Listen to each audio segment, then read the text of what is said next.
Alright, तो ये paragraph हम लोग ऑलरेडी डिस्कस कर चुके हैं. I am just going to go ahead and revise you how what are the things we have already discussed here. तो हम लोग यहाँ डिस्कस कर रहे थे कि नॉलेज जो है, अगर किसी पर्सन के पास नॉलेज है, अगर कोई पर्सन नॉलेजेबल है, तो वो कभी भी आपको ये एडवाइस नहीं करेगा कि आप लाइफ में क्या करें, कैसे करें,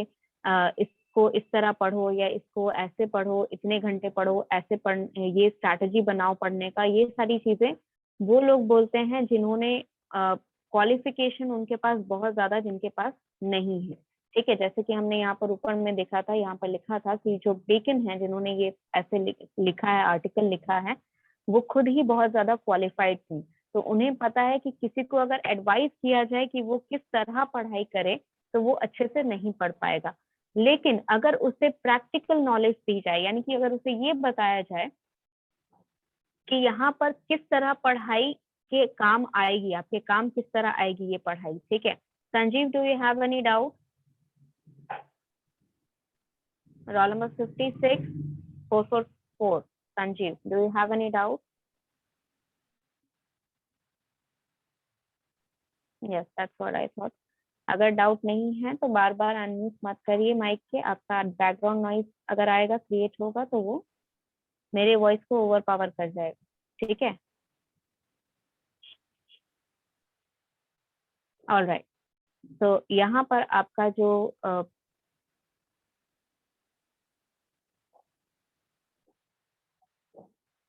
यस, तो एज आई वाज टेलिंग कि यहाँ पर आपका जो पैराग्राफ है, दैट वाज टेलिंग यू कि यहाँ पर जो बेकन है वो बहुत ही खुद नॉलेजेबल थे. तो उन्होंने कभी भी ऐसी एडवाइस नहीं दी कि आप इस तरह काम करें या ऐसे काम करें या वैसे काम करें या वैसे पढ़ाई करें. उन्होंने ये एडवाइस दी कि हमें सिर्फ थ्योरेटिकल पढ़ाई नहीं करनी है, हमें उसके प्रैक्टिकल यूजेस बताने हैं, ताकि जो हमारे स्टूडेंट्स हैं उनको पढ़ाई में मन लगे. अगर आप उन्हें सिर्फ ये बताएंगे कि ये चीज तुम्हें पढ़नी है, तो हो सकता है कि अगर उनका मन नहीं लग रहा है, अगर थोड़ा डिफिकल्ट सब्जेक्ट है, तो उन्हें पढ़ने का मन ना करे. लेकिन अगर हम उन्हें ये समझाएंगे कि ये जो प्रैक्टिकल चीजें हैं, ये जो थ्योरेटिकल चीजें जो आप लर्न कर रहे हैं, उसका इस तरह आप रियल लाइफ में यूज कर सकते हैं. इस थ्योरी को हम रियल लाइफ में इस जगह यूज करते हैं. या फिर कुछ थ्योरीज ऐसी होती हैं जो हजारों सालों से यूज होती आई हैं हमारी लाइफ में, लेकिन हमें पता नहीं होता है. तो इस तरह हम जब practical example, real life example देते हैं बच्चों को,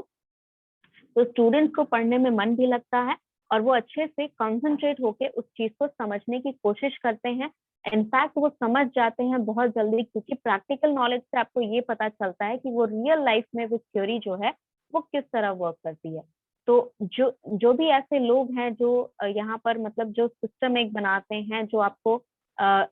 आपका इंटेलिजेंस जज करने की कोशिश कर रहे हैं, जिन्होंने कोई यहाँ पर सुपीरियर है आपके, यहाँ पर ऐड कर रहे हैं कि इस तरह नॉलेज गेन करिए या ऐसे नॉलेज गेन करिए, तो इन लोगों के पास ये नॉलेज नहीं है या इतनी नॉलेज नहीं है कि आपका एक तरह से आपको एडवांटेजेस बता सके या यूजेज बता सके प्रैक्टिकल लाइफ में क्या चीजें पढ़ने हैं आपको.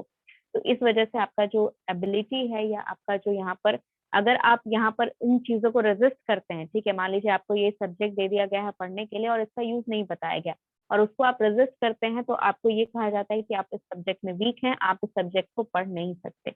ठीक है, alright. So next paragraph that we are going to start is from here. Yes. Percy has justly observed that knowledge is not to him who is not known by the others to possess it. To the scholar himself, it is nothing with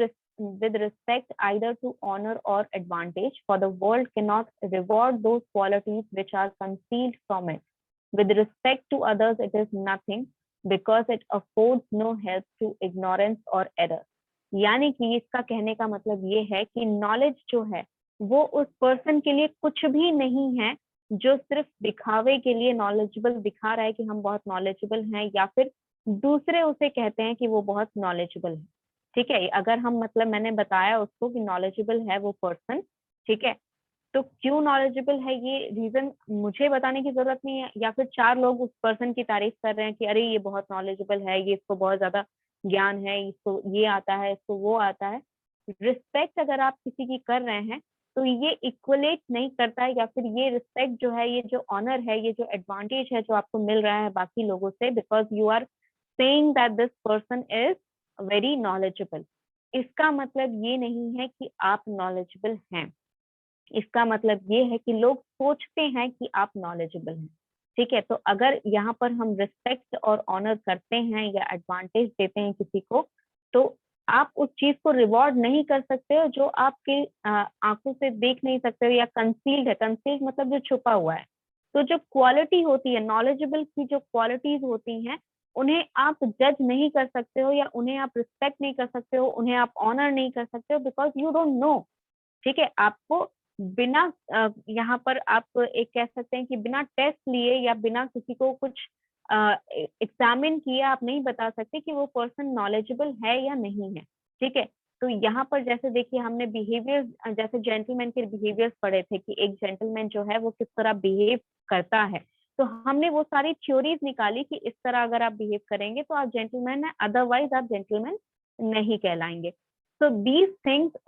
the knowledge that you have gained was after observing a lot। ठीक है, आपने observe किया होगा कि जो person gentleman है वो किस तरह बिहेव करता है, किस तरह नहीं बिहेव करता है, कैसा बिहेवियर अच्छा है लोगों के लिए, कैसा बिहेवियर नुकसान करता है रिलेशनशिप में या फिर कन्वर्सेशन में या फिर बिजनेस में।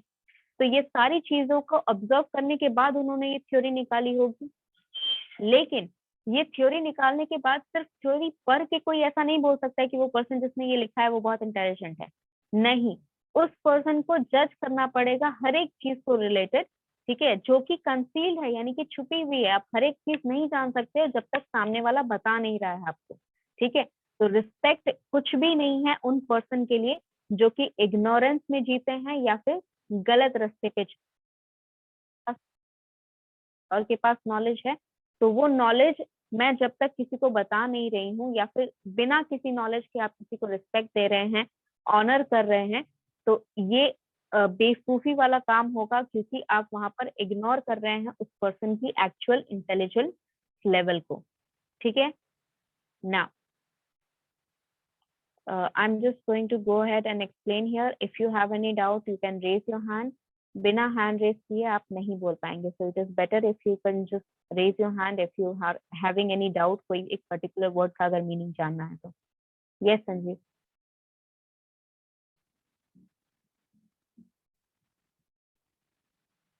You have to unmute yourself. I have given you allowance, तो आप unmute करें अपने आप को। संतोष जी मेरा 10 रुपया दो ना।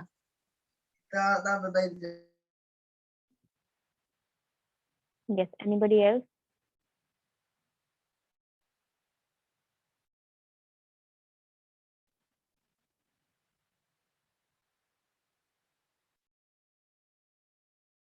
Okay, so I believe कि अब आप समझ गए होंगे क्लास कैसे करनी है। Yes, next passage would be, yes, it is with justice, therefore this is an accomplished character.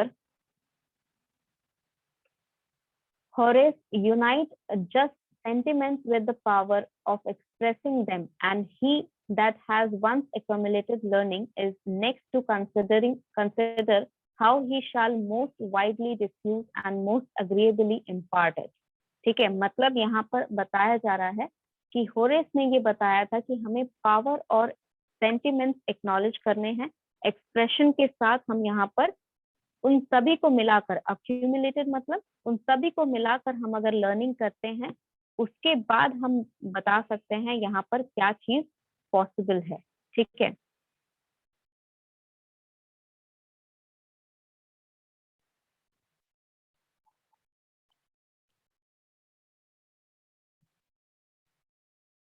Yes, तो एज आई वाज टेलिंग कि यहाँ पर होरेस जो है उन्होंने बताया क्या कि हम सेंटिमेंट्स को पावर के साथ और एक्सप्रेशन के साथ, ठीक है, पावर ऑफ एक्सप्रेशन मतलब जो आपके एक्सप्रेशन है, जैसे कि मैंने बताया कम्युनिकेशन में आपका जो वर्ड्स हैं उसके अलावा आपके एक्सप्रेशन भी, यानी कि नॉन वर्बल कम्युनिकेशन भी बहुत ज्यादा इफेक्टिव रहता है। तो पावर ऑफ आपको एक्सप्रेशन के साथ, सेंटिमेंट्स के साथ जब आप लर्निंग करते हैं, इन सभी को एक्यूमुलेट करके, यानी कि इन सभी को मिला के जब आप लर्निंग कर रहे हैं, तो नेक्स्ट जो आपका consider how he shall widely diffuse, यानी कि इस तरह आप डिफ्यूज करेंगे, यानी कि इस तरह आप जो लर्निंग करेंगे तब आप यहाँ पर जस्टिस कर पाएंगे, यानी कि जो लर्निंग है, जो अग्रीएबल पार्ट, इम्पार्ट का मतलब होता है अलग हो जाना। क्या अलग होना है? आपका जो नॉलेज है, ठीक है, तभी आप किसी और को नॉलेज दे पाएंगे जब आप इन सभी चीजों को साथ एक्यूमुलेट करके आप नेक्स्ट स्टेप बढ़ा रहे हैं, यानी कि उसके बाद पढ़ ले रहे हैं ये सारी चीज, उसके बाद आप समझ रहे हैं कि किस तरह आपको आगे बढ़ना है। तो आगे बढ़ के क्या करना है, जो नॉलेज गेन की उसको आपको इम्पार्ट करना है, यानी कि उसको आपको किसी और को बताना है। जैसे जो नॉलेज आपके पास है वो आपके पास रख के वो कोई काम नहीं होगा, उसके बाद आपको यहाँ पर किसी और को वो इंफॉर्मेशन पास ऑन करनी होगी। See, this is a very famous proverb. You can say that knowledge is increased, or knowledge is very much, you can say, यहाँ पर नॉलेज बढ़ाने से मतलब बताने से या बांटने से बढ़ता है, इस तरह का हमारा प्रोवर्ब है हिंदी में। तो that's what he is trying to tell, कि अगर आप नॉलेज गेन करना चाहते हैं तो आपको क्या करना है, आपको सिर्फ वर्ड्स नहीं, आपको सिर्फ थ्योरीज नहीं पढ़नी है, उसके साथ साथ सेंटिमेंट और पावर ऑफ एक्सप्रेशन भी गेन करना है। और उसके बाद ये सभी चीजों को डिफ्यूज करके, यानी कि इन सभी चीजों को समझने के बाद आपको जो आगे जनरेशन है या जिसके भी इम्पार्ट करना है अपना नॉलेज, आपको दूसरे लोगों तक पहुंचाना है जो नॉलेज आपने गेन किया। ठीक है। A ready man is made by conversation, he that buries himself among his manuscripts, bespends, as Pope expressed it, with learned dust, and wears out his days and nights in perpetual research and solitary meditation, is too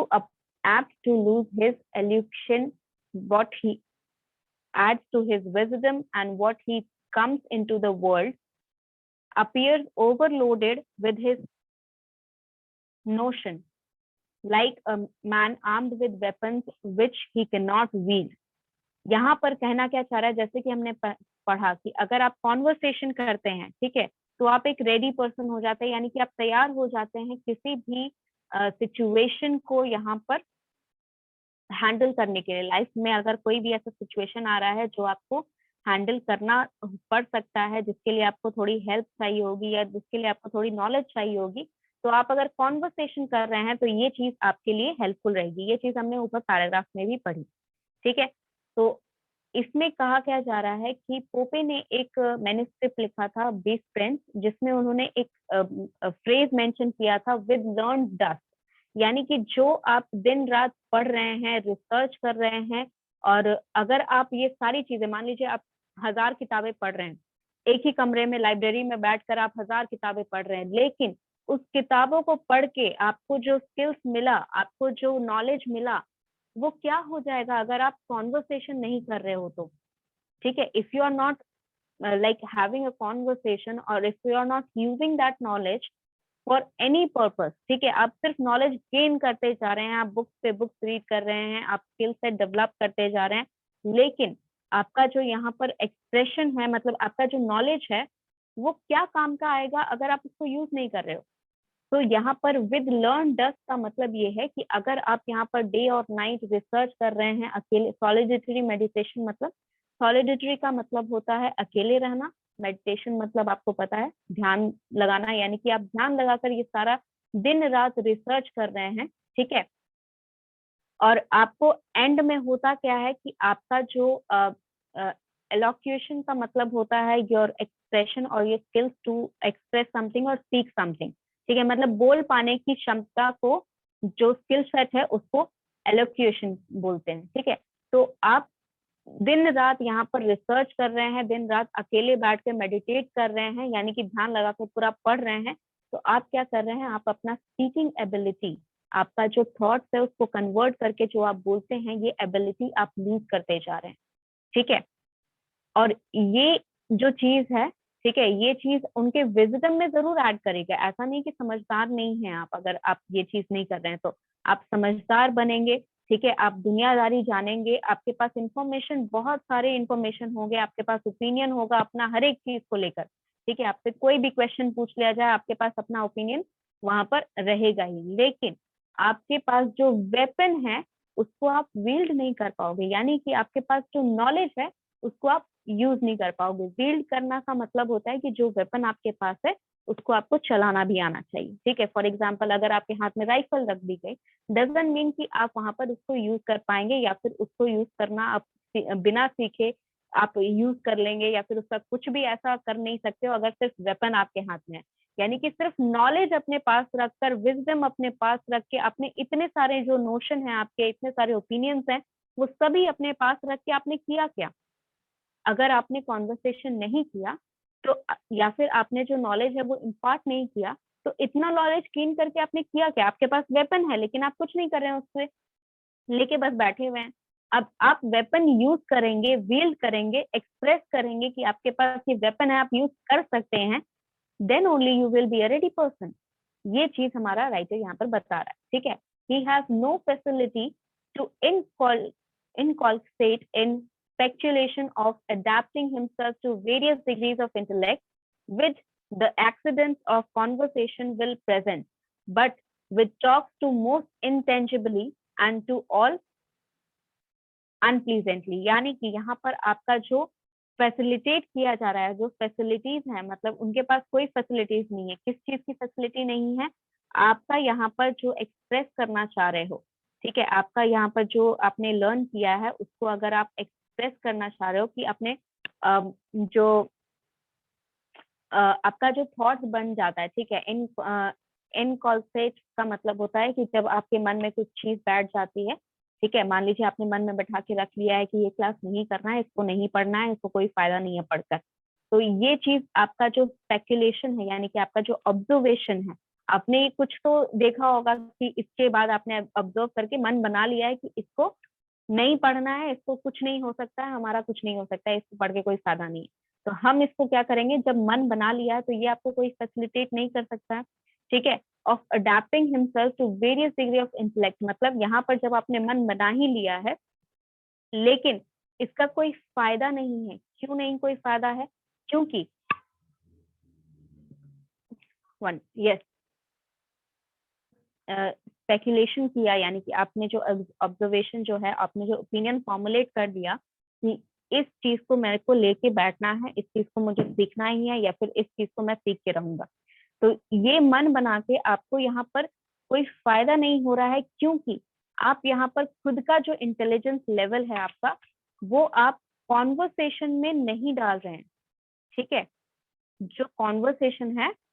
वो नहीं डाल पा रहे हैं, मतलब आप जो speaking ability है, जैसे आपने बहुत बार देखा होगा कि कुछ ऐसे लोग होते हैं जिनके पास नॉलेज बहुत है लेकिन वो उस नॉलेज को किसी के सामने बता नहीं पाते हैं या एक्सप्रेस नहीं कर पाते हैं। ठीक है, जैसे आपके जो स्पीकर्स हो गए या फिर टीचर्स हो गए, ठीक है, बहुत सारे ऐसे टीचर्स होते हैं जिनके पास नॉलेज बहुत सारा होता है, उन्होंने खुद बहुत ही अच्छे परसेंटेज से अपना जो डिग्री है वो क्वालिफाई किया है, उनके पास उन्होंने बहुत सारे एग्जाम्स क्वालिफाई किए होंगे, लेकिन उसके बावजूद वो अच्छे से पढ़ा नहीं पाते हैं, यानी कि टीचर उनकी बात, जो स्टूडेंट्स है उनकी बात अच्छे से समझ नहीं पाते हैं। ऐसा क्यों होता है? क्योंकि वो अपनी स्पीकिंग एबिलिटी जो है, उनका जो एबिलिटी है कि वो अपनी बात एक्सप्रेस कर पाए, वो एबिलिटी वो लॉस कर चुके हैं। ठीक है, तो वो जब बोलते हैं या फिर जो किसी के सामने अपना नॉलेज अगर वो रखेंगे भी, तो वो इंटेलिजिबल अनइंटेलिजिबल लगता है, यानी कि वो लगता है कि वो समझदार आदमी की तरह बात नहीं कर रहा है।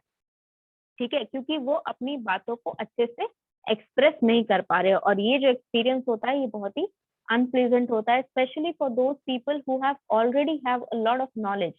हालांकि ये चीज भी बोली गई है कि जिनके पास नॉलेज नहीं रहता है वो बहुत ज्यादा बोलते हैं, विच इज ऑलरेडी ट्रू। ये आप भी जानते हैं, ये मैं भी जानती हूँ। ठीक है, जिनके पास नॉलेज नहीं रहता वो क्या करेंगे, वो फालतू का बात ही करेंगे, राइट। लेकिन जिनके पास नॉलेज रहे और वो फिर भी अपना नॉलेज इम्पार्ट नहीं कर पा रहे हैं, तो ये उनका ही गलती है, क्योंकि we have to learn all those things and try to express on ourselves. ठीक है, सिर्फ आपको लर्न करने से कुछ नहीं होगा। अगर मान लीजिए आपने मार्केटिंग स्टडी कर लिया, पूरा मार्केटिंग किस तरह आप मार्केट को स्टडी करते हैं, ये चीज आपने सीख ली, लेकिन इसको सीखने के बाद यूटिलाइज ही नहीं किया, तो फिर क्या फायदा हुआ इसका,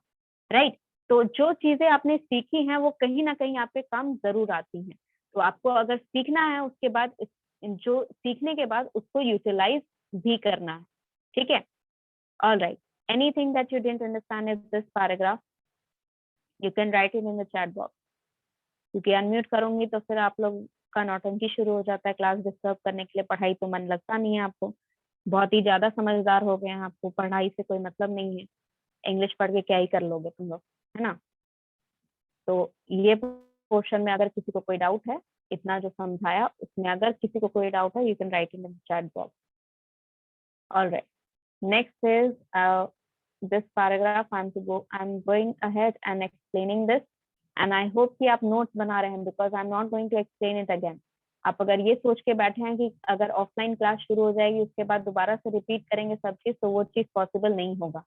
ठीक है। ऑलरेडी मैं बहुत सारे चैप्टर्स इसमें पढ़ा चुकी हूँ ऑनलाइन मोड में, और बहुत सारे चैप्टर्स हम अभी ये एटलीस्ट ये चैप्टर हम कवर अप कर लेंगे जब तक आपका ऑफलाइन क्लासेस शुरू होगा। तो टाइम आप वेस्ट करना बंद करिए, नहीं पढ़ना है, आप शौक से बाहर बैठिए क्लास से, मेरे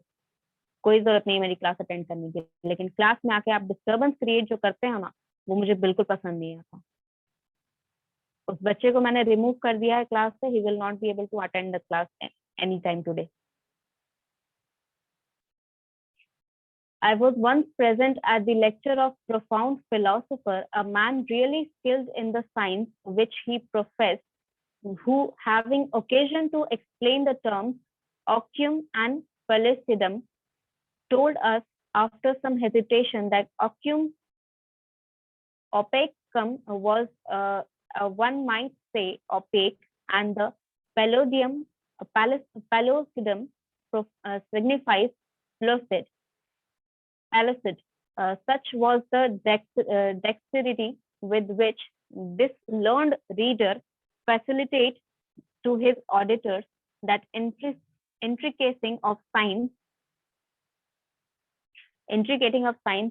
and so true it is that a man may know what he cannot teach. यानी कि उन्होंने एक बार एक लेक्चर अटेंड किया था फिलोसफी का, ठीक है। ही वॉज अ फिलोसोफर, जिस पर्सन का वो लेक्चर चल रहा था वो फिलोसोफर थे, तो उन्होंने ये फिलोसफी का लेक्चर अटेंड किया था, ठीक है। और उनको यहाँ पर साइंस के बारे में वो कुछ बता रहे थे, ठीक है। He was teaching something about, he was skilled in science, ठीक है। वो साइंस में अच्छे खासे उनको नॉलेज था, ठीक है, अच्छा खासा उनको नॉलेज था। और ओकेजनली वो कभी कभी एक्सप्लेन कर, उनको उन्होंने एक ओकेजन पे ये एक्सप्लेन किया था कि ऑक्यूम जो है और पेलेसिडियम जो है, इसको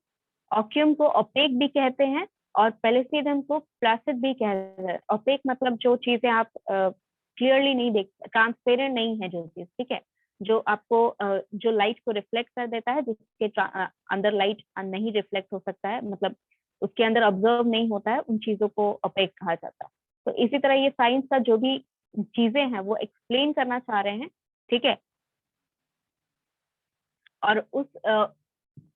जब वो समझा रहे हैं, ठीक है, जब उनके जो ऑडिटर्स हैं, उनके जो लर्न करने आए हैं, उनका लेक्चर जो सुनने आए हैं, उनको वो इतनी अच्छे से एक्सप्लेन करते हैं। डेक्सटेरिटी का मतलब होता है कि पूरा अच्छे से एक्सप्लेन करना, इतने अच्छे से कि आप समझ जाएं,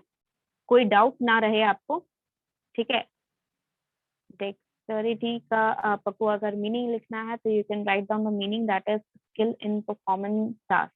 तो ये उनका वो जो परफॉर्मेंस था, यानी कि उनका जो एबिलिटी था कि वो उसको हर चीज को उसको इंटीग्रेटली, यानी कि पूरा अच्छे से एक्सप्लेन, पूरा डिटेल में एक्सप्लेन कर रहे हैं एक एक चीज। और ऐसी ऐसी चीज, देखिए एक चीज मैंने शायद आपको बताई है क्लास में या नहीं, लेकिन अगर आप आसान भाषा का इस्तेमाल करते हैं, लाइक अगर आप यहाँ पर एज अ स्पीकर खड़े हैं कहीं पर भी, ठीक है, तो स्पीकर की रिस्पॉन्सिबिलिटी ये होती है कि आप अपने ऑडियंस को अपनी बात समझा पाए, ठीक है। तो अगर उन्होंने ऑडिटर्स, जितने भी लर्नर्ड पीपल थे जो उनके वहां पर लेक्चर सुनने आए थे, अगर उनका लेक्चर वो समझ नहीं पा रहे हैं, ठीक है, तो वहां पर दो रीजन होता है, या तो बैरियर आपके स्पीकर साइड से होता है या फिर बैरियर आपके ऑडियंस साइड से होता है। तो ऑडियंस साइड के बैरियर को हम कुछ नहीं कर सकते, अगर ऑडियंस सुनना ही नहीं चाहती है, समझना ही नहीं चाहती है, तो आप कुछ नहीं कर सकते। लेकिन बीइंग अ स्पीकर, ये हमारी रिस्पॉन्सिबिलिटी होती है कि हम यहाँ पे जो भी चीजें बता रहे हैं वो आसान भाषा में बताएं, ताकि जितना सिंपल हो सके उतना सिंपल लैंग्वेज में बताने की कोशिश करें, ताकि जितनी भी ऑडियंस है, ज्यादातर ऑडियंस जो समझना चाहते हैं उनको समझ में आ जाए, ठीक है। तो he was such kind of person जो वो डिटेल में तो समझाते थे, लेकिन इसके बावजूद क्योंकि उनकी वैसी एबिलिटी नहीं थी कि वो अपने आप को एक्सप्रेस कर सके, ठीक है, तो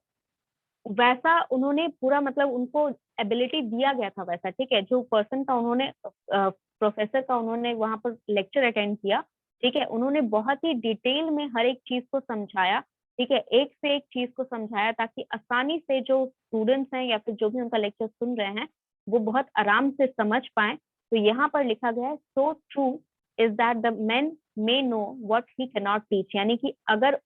वो पर्सन जो है वो नॉलेजेबल है तो उसे ये बात खुद पता है कि क्या चीजें वो खुद से नहीं पढ़ा सकते, ठीक है। For example if I know that I can teach English only then I am applying, अगर मैं नहीं अप्लाई करती यहाँ पर तो मुझे नहीं रखा जाता, और अगर मैं अप्लाई की हूँ तो मुझे पढ़ाना भी आना चाहिए। तो जो भी यहाँ पर लेक्चरर्स हैं या जो भी यहाँ पर कॉन्वर्सेशनिस्ट हैं, अगर आपको उस टॉपिक के बारे में नहीं पता है तो try to divert the topic, ठीक है। अगर मान लीजिए आपको कोई बात कर रहा है किसी एक पर्टिकुलर टॉपिक के बारे में जिसके बारे में आपको कोई नॉलेज नहीं है, तो जबरदस्ती सुनने की कोई जरूरत नहीं है, ठीक है। या तो आप उसका नॉलेज गेन कर सकते हैं या तो आप साफ साफ बोलिए कि I don't have any particular knowledge in this field, you can teach me what ever you know, अगर आप जानना चाहते हैं। अगर आप नहीं जानना चाहते हैं या फिर आपसे पूछा जा रहा है कोई सवाल कि क्या आप जानते हैं, तो यू कैन स्पीक फ्रीली, आपको पता होना चाहिए कि आप इस चीज के बारे में नहीं जानते हो, only then you can say that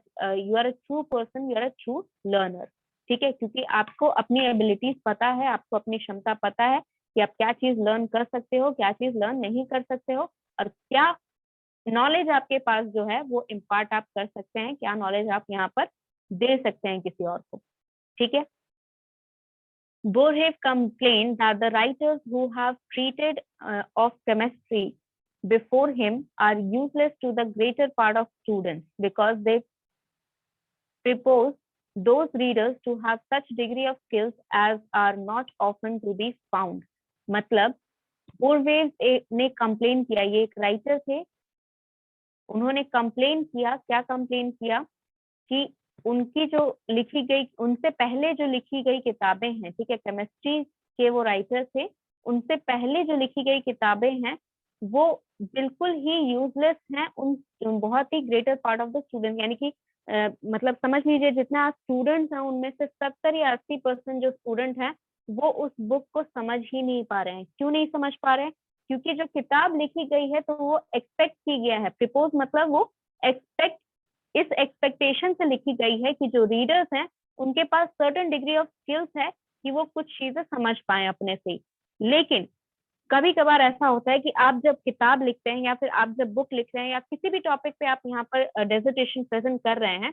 तो वहां पर जो भी रीडर है उसका आपको लेवल एक्सपेक्ट नहीं करना है, आपको एक्सपेक्टेशन ऊपर नहीं रखनी है, नीचे रखनी है, ताकि जो ऊपर लेवल पे है जिनका स्किल वो तो समझ ही पाए, जो नीचे लेवल पे है वो भी समझ पाए। तो यहाँ पर बोरहेव जो है उन्होंने ये कंप्लेन किया कि उनसे पहले जो केमिस्ट्री के राइटर्स रह चुके हैं उनकी किताबें बच्चे नहीं समझ पा रहे हैं, स्टूडेंट्स नहीं समझ पा रहे हैं, क्योंकि उनको समझने के लिए एक सर्टेन टाइप ऑफ स्किल्स या सर्टेन लेवल ऑफ स्किल्स चाहिए, समझने के लिए कुछ बेसिक नॉलेज चाहिए समझने के लिए, जो कि हर किसी के पास प्रेजेंट नहीं रहती है। Into the same error are all men apt to fall who have familiarized any subject to themselves in solitude. They have solitude. They discourse as if they thought every other person have been employed in the same inquiries and expect the short hints and obscure allusions will produce in others the same train of ideas which they excite in themselves। यानी कि ये जो person है, ठीक है, ये जो man है जिन्होंने यहाँ पर किताबें लिखी हैं, इन्होंने किताबें अपने पर्सपेक्टिव से लिखी हैं, यानी कि इनके जो भी थॉट प्रोसेसेस होते हैं, अगर वो शॉर्ट हिंट्स देते हैं या फिर जो एल्यूजन क्रिएट कर रहे हैं, वो जो लिखना चाह रहे हैं वो अपने हिसाब से उन्होंने लिखी है। तो अपने हिसाब से जब लिखते हो आप कोई किताब, तो जरूरी नहीं है कि आपके जो थॉट प्रोसेसेस हैं वैसा ही आपके रीडर का भी लगे, ठीक है। तो उन्होंने क्या किया, उन्होंने गलती क्या की उन लोगों ने जब ये किताबें लिखी, तो उनका ये सेम प्रॉब्लम हर किसी का था कि उन्होंने यहाँ पर क्या किया, वो एक्सपेक्ट कर रहे हैं कि जो हिंट्स आप दे रहे हैं या फिर जो यहाँ पर एल्यूजन्स आप क्रिएट कर रहे हैं, जो एग्जाम्पल्स आप दे रहे हैं, वो सभी चीजें सेम आइडियाज प्रोड्यूस करे उन सभी के माइंड में जो रीड कर रहे हैं, जैसे उन राइटर्स के माइंड में प्रोड्यूस होते हैं। और ये एक्सपेक्टेशन गलत है। ठीक है, हर कोई, अब मैं यहाँ पर समझा रही हूँ तो जरूरी थोड़ी है कि वहां पर जो बैठा बच्चा है वो समझ ही रहा है। हो सकता है वो क्लास ऑन करके चला गया हो कहीं और, क्योंकि मन तो लगता नहीं है क्लास में पढ़ने में। तो यहाँ पर अब मैं एक्सपेक्टेशन क्या कर रही हूँ कि वो बच्चा बैठ के पढ़ रहा है। तो if I keep on explaining each and everything, और अगर मैं उससे एक्सपेक्ट करती रहूं कि वो आंसर देगा, तो ये मेरे लिए गलत चीज है। ठीक है, मैं एक्सपेक्ट नहीं करती हूँ आपसे कि आप यहाँ पर आंसर देंगे, मैं एक्सपेक्ट नहीं करती हूँ कि आप समझे, क्योंकि मुझे पता है कि आप नहीं पढ़ते। ठीक है, तो यहाँ पर आप, मेरा जो एल्यूजन है वो जरूरी नहीं है कि वो आपके भी थॉट्स वैसे ही रहे। ठीक है, जो यहाँ पर पढ़ते हैं उनको मैं पढ़ाती हूँ, that is my only expectation है। जितना मिनिमम एक्सपेक्टेशन आप रखेंगे, उतना being the person who is giving the information, उतना उस पर्सन के लिए अच्छा रहेगा और उतना उसका इंफॉर्मेशन अच्छा रहेगा, जितनी कम आप अपने ऑडियंस से या जितनी कम आप अपने रीडर से एक्सपेक्टेशन रखते हैं। ठीक है, yes, anything that you didn't understood here? यहाँ इस क्वेश्चन में कुछ भी ऐसा जो नहीं समझ में आया तो you can right out in the chat box. All right, if you have understood, then I think यहाँ पर 2-3 पैराग्राफ्स और बच गए हैं। Let's see if we can cover up this here. Nor is this the only inconvenience which the man of study suffers from recluse life. When he meets with an opinion that pleases him, he catches it up with eagerness, looks only after such arguments as tend to his confirmation, or spare himself the trouble of discussion and adopts it with very little proof, indulges in long without suspicion, and in time unites it into a general body of his knowledge and treasures it up along inconceivable truth. But when he comes into the world among men who, arguing upon dissimilar principles,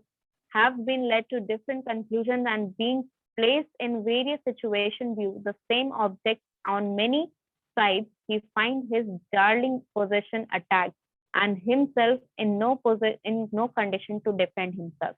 यानी कि ये जो हमने ऊपर discuss किया, ये एक लौता आप कह सकते हैं इनकन्वीनियंस या एक लौती परेशानी नहीं है उन पर्सन की जो रिक्लूस लाइफ में स्टडी करते हैं, यानी कि अकेले बैठ के वो पढ़ाई करते हैं, सिर्फ नॉलेज गेन करते हैं। उनके लिए और भी इनकन्वीनियंस है यहाँ पर। जब वो किसी पर्सन से मिलते हैं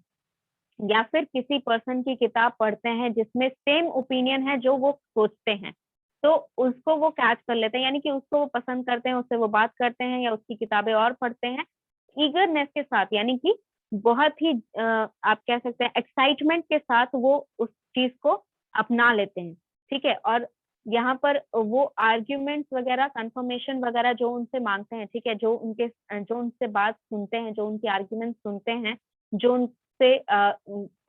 कंफर्मेशन मांगते हैं। कंफर्मेशन का मतलब कि अगर मान लीजिए कि वो बहुत ही अच्छे नॉलेजेबल पर्सन है, तो जिनको पता है वो उनसे अगर कंफर्मेशन के लिए आए, मान लीजिए कोई क्वेश्चन सॉल्व किया गया है या कोई थ्योरम निकाला गया है, उनसे कंफर्मेशन के लिए आ रहे हैं कि सर एक बार चेक कर लीजिए या मैम एक बार चेक कर लीजिए ये सही है या नहीं, तो वो उन्हीं पर्सन के साथ वहां पर बात करना चाहते हैं। उनको डिस्कशन करने का यानी कि डिबेट करने का ट्रबल उनको नहीं चाहिए। ठीक है, उनको ऐसे लोग नहीं चाहिए होते हैं, क्योंकि वो ऑब्वियसली कंफर्मेशन के लिए आते हैं। तो जो भी नॉलेज आप बोलेंगे, मान लीजिए कि यहाँ पर अगर आपने कोई क्वेश्चन पूछा और मैंने आपको आंसर सेटिस्फैक्टरी नहीं दिया, तो आप मुझे दोबारा क्वेश्चन कर सकते हो। लेकिन जो रिक्लूस पर्सन है वो क्या चाहेगा कि आप दोबारा मुझसे क्वेश्चन ना करो।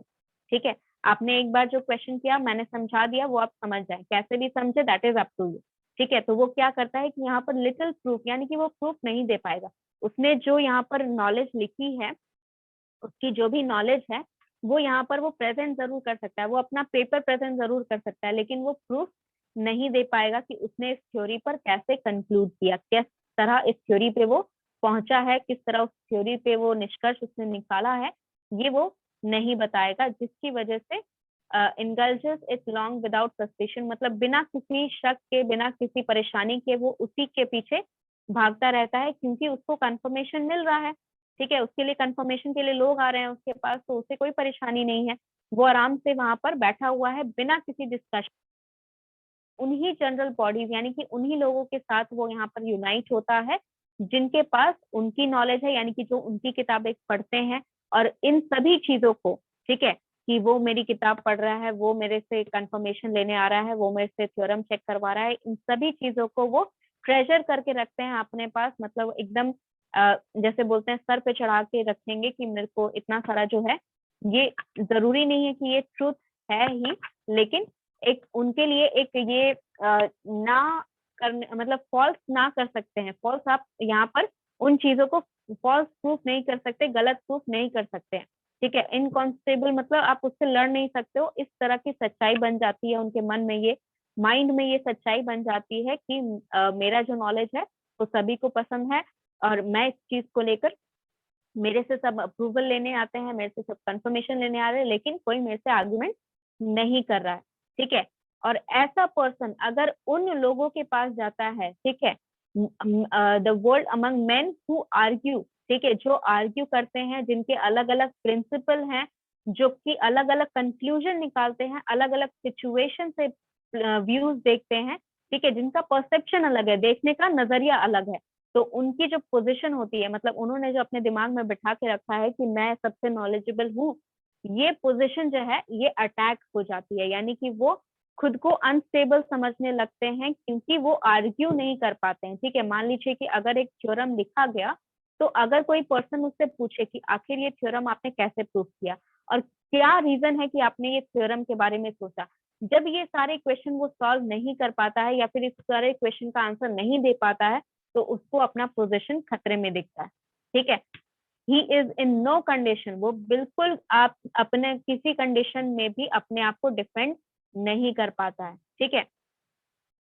Having thoughts always in one train, मतलब एक ही तरह से उसकी जो है, मतलब अपना देखने का जो उसका नजरिया है वो तो एक ही है, हर किसी का एक ही है, तो एक ही ट्रेन ऑफ थॉट, यानी कि एक ही तरीके से वो सारी चीजों को वो सोच रहा था, ठीक है। और उसका जो एक तरीका है उसने वो मास्टर कर लिया, he state of man who is having fenced with the same master, यानी कि उस सेम तरीके से उसने सारे थ्योरीज जो हैं उसी बेसिस के ऊपर रखे हैं, ठीक है। उसका जो देखने का नजरिया है उसी पे उसने सारे थ्योरीज बनाए हैं, उसी पे उसने सारे चीजों का मास्टर किया है। Is perplex and amazed by the new posture of his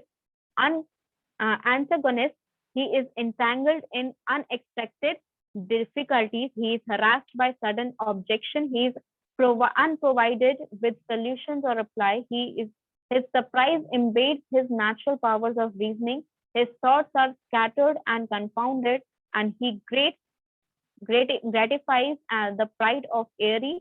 petulance with an easy victory. मतलब उसका जो वो अगर इस तरह का सिचुएशन आता है जहां पर वो अपने आप को डिफेंड नहीं कर पाता है, वो रीजनिंग प्रूफ नहीं कर पाता है, जहां पर लोग उससे प्रूफ मांग रहे हैं, जहां पर लोगों का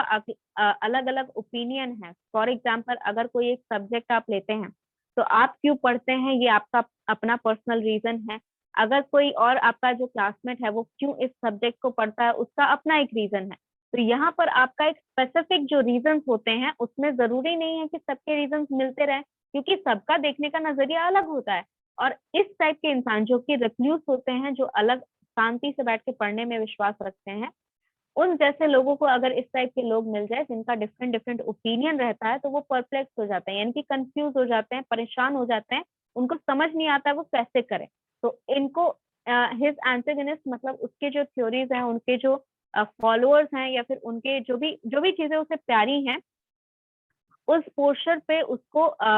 मतलब उसे समझ में नहीं आता है कि वो कैसे कर सके, जो उसके अगेंस्ट बोल रहे हैं, ऑब्वियसली उससे सवाल पूछ रहे हैं तो उसे ऐसा लगेगा कि उसके अगेंस्ट बोल रहे हैं, तो उसे समझ में नहीं आता कि कैसे करें, ठीक है। वो इस डिफिकल्टीज में, मतलब अनएक्सपेक्टेड, मतलब जो चीज उसने एक्सपेक्ट नहीं की थी, इस तरह की परेशानियों में वो उलझ के रह जाता है। इंटैंगल मतलब उलझ के रह जाता है, उसे हरासमेंट जैसा फील होता है, ठीक है। वो बहुत ही ज्यादा परेशान हो जाता है कि इतने ऑब्जेक्शंस, यानी कि उसके अगेंस्ट इतने सारे सवाल क्यों पूछे जा रहे हैं, उसको समझ में नहीं आ रहा है, वो परेशान हो जाता है बहुत ज्यादा। अब क्योंकि वो सोल्यूशंस और रिप्लाईज नहीं दे पाता है, ठीक है, तो उसका जो नेचुरल पावर है, देखो वो पर्सन के पास नॉलेज बहुत है, तो वो जवाब दे सकता है, लेकिन यहाँ पर कॉन्वर्सेशन नहीं किया, क्योंकि उसने यहाँ पर अपना जो आइडियाज है वो एक्सप्रेस करना सीखा ही नहीं कभी। तो उसका जो नेचुरल पावर है, यानी कि जो एक्सप्लेन कर सकता है, ऐसा नहीं कि एक्सप्लेन नहीं कर सकता, उसके पास रीजनिंग है, लेकिन वो कर नहीं पाता है, क्योंकि उसके जितने भी विचार होते हैं, इतना ऑब्जेक्शन मिलने के बाद वो पूरा एंशियस हो जाएगा, परेशान हो जाएगा, उसको नर्वसनेस होगी, उसको एंजाइटी हो जाएगी,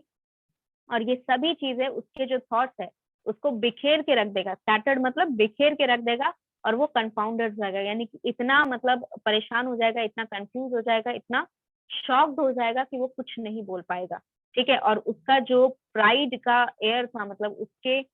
उसको जो गर्व था अपने ऊपर कि मेरे पास इतना नॉलेज है, ये सब कुछ एक ही बार में उड़ जाएगा, एकदम हवा की तरह पूरा उड़ जाएगा। उसका जो भी विक्ट्री है, उसका जो भी जीत है, उसका जो भी समझदारी है, ये सभी एक बार में ही उसके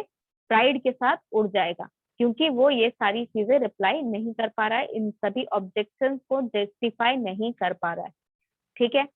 anything that you are having any doubt in this portion, you can write it in the chat box.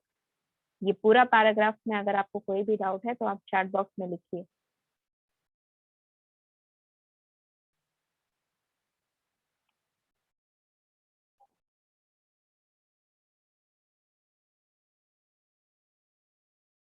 All right, if you don't have any doubts, then let's move ahead.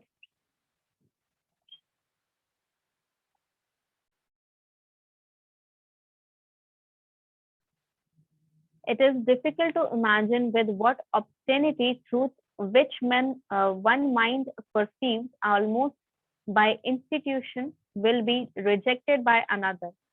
and how many artifice may have practiced to procure admission for the most evident propositions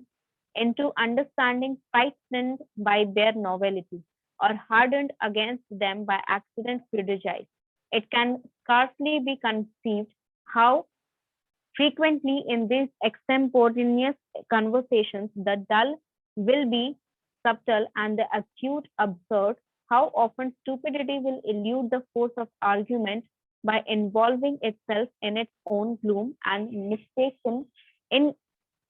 ingenuity will wave artful fallacy, which reason are scarcely find means to disentangle. मतलब यहाँ पर बताया जा रहा है कि ये चीज इमेजिन कर पाना डिफिकल्ट है कि कितनी बार हमारा जो सच्चाई है उसे प्रूफ नहीं कर पाने के कारण, मतलब उसे ठुकरा दिया जाता है, क्योंकि यहाँ पर जो आपका परसेप्शन है उसको रिजेक्ट कर दिया जाता है। ठीक है, उसको दूसरों से रिजेक्ट कर दिया जाता है, क्योंकि आप यहाँ पर जस्टिफिकेशन नहीं दे पा रहे हो। ठीक है, आपने देखा होगा, जैसे आपको पता होगा कि आप कोई भी थ्योरी अगर लिखते हो तो वो आपको, जैसे आपने पेपर लिखा, कोई भी बुक लिखने जा रहे हो या फिर कोई भी एक थ्योरी लिख रहे हो, उसके ऊपर आपको प्रेजेंटेशन देना होता है, अप्रूवल लेना होता है, उसके बाद आप उसको बुक में छाप सकते हो। ठीक है, तो वो जो डिस्कशन होता है जिसमें वहां पर लोग वहां पर थ्योरीज जज करते हैं कि ये तो साइंटिफिक थ्योरी है, इसको सही बोला जाए या गलत बोला जाए, इसको जिस तरह से एक्सपेरिमेंट किया गया है ये सही तरीका है या नहीं, या फिर इसको हम और ज्यादा एक्सपेरिमेंट करके इसका और ज्यादा रिजल्ट निकाल सकते हैं या नहीं, इस तरह के डिस्कशन होते हैं। लेकिन आप यकीन नहीं करेंगे, आप इमेजिन नहीं करेंगे कि इतनी बहुत बार ऐसा होता है कि जो लोग यहाँ पर प्रेजेंट करने आ रहे हैं, ठीक है, उनके पास प्रूफ रहता है, लेकिन उसके बावजूद वो बोल नहीं पाते हैं, वो अच्छे से एक्सप्लेन नहीं कर पाते हैं, क्योंकि जैसा कि मैंने कहा कि यहाँ पर जिन लोगों के पास कम नॉलेज होती है वो बोलना बहुत ज्यादा जानते हैं। ठीक है, तो वो लोग क्या करेंगे, वो लोग अलग अलग तरह के बिना मतलब के, बिना यहाँ पर आप कह सकते हैं कि बिना तुक के कोई ऐसी बात कर देंगे कि आप रीजनिंग नहीं बता पाते, आप उनको लॉजिक नहीं समझा सकते। और ऑब्वियस सी बात है, जिसका दिमाग चलता ही नहीं है लॉजिक पे, तो आप उस पर्सन को कैसे लॉजिक समझाओगे, राइट। तो यहाँ पर उन पर्सन की वजह से जो एक्चुअल माइंड्स हैं, जिनके पास एक्चुअल रीजनिंग है, जिनके पास एक्चुअल प्रूफ है हर एक चीज को, थ्योरी को प्रूफ करने के, वो यहाँ पर आगे उभर के नहीं आ पाते हैं, क्योंकि वो इन सभी परेशानियों से, इन सभी डिस्कशन से, इन सभी ऑब्जेक्शन से बाहर नहीं निकल पाते हैं, खुद को उसी में वहां पर फंस जाते हैं, क्योंकि वो उनको वो टैलेंट नहीं है उनके पास कि वो यहाँ पर अपनी जो थ्योरी है वो अच्छी तरह प्रूव कर पाए, हर एक एस्पेक्ट से उसको देखकर, हर एक परसेप्शन से उसको देखकर जो स्टूपिड माइंड्स हैं उनसे ओवरकम कर पाए, उनसे आर्ग्यूमेंट कर पाए, ये चीज नहीं हो पाती है उनसे, ठीक है, क्योंकि वो ऑब्वियसली उनका पूरा लाइफ जाता है किस चीज में, नॉलेज गेन करने में। लेकिन किस तरह उस नॉलेज को उन लोगों तक पहुंचाया जाए जो समझना नहीं चाहते हैं, जो सीखना नहीं चाहते हैं, इस चीज पे वो ध्यान नहीं दे पाते हैं, जिसकी वजह से वो लास्टली फंस जाते हैं, ठीक है। यही चीज बताई जा रही है आपके इस पैराग्राफ में। कोई ऐसा पर्टिकुलर वर्ड जिसका आपको मीनिंग नहीं पता तो मैं यहाँ पर बता रही हूँ, अगर वो वर्ड छूट जाए तो आप यहाँ पर चैट बॉक्स में लिख सकते हैं। ऑब्स्टिनिटी का मतलब होता है कि बहुत ही खराब सिचुएशन या बहुत ही बेचुदा सिचुएशन, ऐसा सिचुएशन जो आप वहां पर सोल्यूशन नहीं निकाल सकते, ठीक है। Rejected by another and how many artist will be practices and secure admission of the most evident proposition into understanding frightened by the novelty and hardening and accidentally prejudice. Accidentally prejudice मतलब कि आप गलती से यहाँ पर आपका जो reaction है, क्योंकि आप एक्सप्लेन नहीं कर पा रहे हैं, ठीक है, आप यहाँ पर बोल रहे हैं कि आपने जो यहाँ पर लिखा है थ्योरी ये सही है, ठीक है, आप उस इंसान को समझा नहीं पा रहे हो जो लॉजिकल रीजनिंग नहीं समझता है, तो आपको यहाँ पर प्रेजुडाइज समझा जाता है, यानी कि आपको ऐसा समझा जाता है कि जो कि जज कर रहा है, जो कि दूसरों को यहाँ पर एक्सप्लेन करने के काबिल नहीं है। प्रेजुडाइज मतलब जब आप किसी के अगेंस्ट यहाँ पर कोई जजमेंट लेके दिमाग में बैठ जाते हैं कि वो पर्सन जो है वो नहीं पढ़ा सकता आपको, वो पर्सन जो है वो नहीं समझा सकता आपको, और ये जो पर्सन है इससे हमको कोई डरने का जरूरत नहीं है, इसे कोई लर्न नहीं कर सकते, हम कोई और से ही पढ़ना है। तो ये प्रेजुडाइज है आपके माइंड में, जो कि निकालना जरूरी है, जो कि नहीं निकलती है because you have already seen the behaviour and thought कि अरे ये तो ऐसे ही है, इसको तो ऐसे ही रखना चाहिए। This is what prejudice mean. It is scarcely be conceived how frequently, मतलब स्कार्सली बी कंसीव्ड मतलब ये बहुत कम ऐसा मतलब आप सोच भी नहीं सकते हो, इसको कोई ध्यान में देगा भी नहीं कि कितनी बार ऐसा होता है एक्सटेम्पोरियसली, मतलब कि तुरंत एकदम एट द मोमेंट जो डिस्कशन हो रहा है, जो कॉन्वर्सेशन हो रहा है, वो कितने जो डल लोग होते हैं, ठीक है, जो समझते नहीं है, ठीक है, जो कुछ भी नहीं समझते, वो सबटल रहते हैं, यानी कि वो चुप रहते हैं, उनको जब बोलना होता है तो वो अपना माइंड बोलते हैं, अदरवाइज फिर वो चुप रहते हैं। जिनके पास यहाँ पर थोड़ा बहुत, जिनको यहाँ पर बिल्कुल भी नॉलेज नहीं है, जो बिल्कुल ही डल है, वो सबटल रहेंगे, वो पूरा शांत रहेंगे। एन एक्यूट ऑब्जर्व यानी कि जिसके पास थोड़ा नॉलेज है वो अब्सर्ड बातें करेगा, यानी कि अब्सर्ड मतलब बिल्कुल ही लॉजिकल नहीं होगा, कहीं से भी कुछ भी उठा के बोल दे रहा है, ठीक है। एंड कितना स्टूपिडली लगता है, मतलब ये जो आर्ग्यूमेंट होता है, ठीक है, इसको आप एल्यूट तो नहीं कर सकते, आप छोड़ के नहीं भाग सकते, ये तो बहुत ही स्टूपिड लगेगा, लेकिन यहाँ पर आप लड़ भी नहीं पाते हो उस चीज से, ठीक है।